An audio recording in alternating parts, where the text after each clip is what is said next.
Тэмээний ноосоор утас эрэх дээс томох ширмэл ширдэг ширэх соёлын бит бас өвийг тээж хойч үедээ өвлүүлэн яваа хүмүүсийн нэг бол Урангай аймгийн Баруун Баян улаан сумын 1-р багийн малчин өвлөн уламжлагч Наран юм а. Бага наснаасаа буурал ээжийнхээ дэргэд байж малчтын эртнээс уламжилж хөгжүүлж ирсэн энэхүү өв соёлоос суралцаж 6-р ангид байхаас ширмэл ширдэг ширж эхэлсэн хэмээн тэрээр ирж байна. Миний буурал ээж Жавцанлам гэдэг хүн байсан.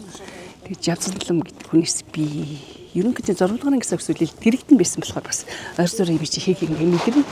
Тэгээд одоо ингэж хэцгэн сууж ширдээ ингээд тэгдээ ингээл намайг 6-р ангид тахад цаач гэсэн. Би 6-р ангид тахад надад нэг 2 нарийнхаа ширтэг ширчсэн та. 6 төгссөн жилээ. Тэгээд тэрнээс хойш хийсээр байгаа 12 онд гэрийнхээ өрхийн эмчийг хангаж байгаад би өөрийнхөө хэрэгцээг л хангаж байгаад 12 оноос хойш ерөнхийдөө антен зааж өгөх тэгэл илүү гарсан юмнуудаа ингээ борцуулах тийм ажлыг хийж байгаа. Одоо ингээ 8 шилж байгаа юм. Малын өснөөс ноолуур хөөвөр хялгсан нүүдэлчин монголчууд бидний өдөр тутмын ахуй амьдралын гол хэрэглээ болж ирсэн уламжлалтай.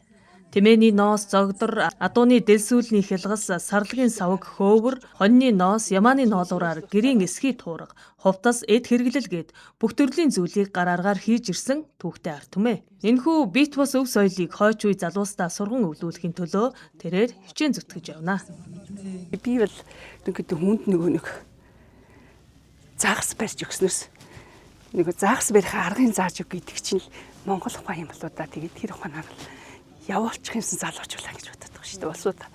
Тийм. Одоо настай бид нэр энийг нэг борлуулаад зархаасаа бол тэднэрт аргын заагаад өгчвөл ирээдүйдээ байхаа болов л гэж бодож байна.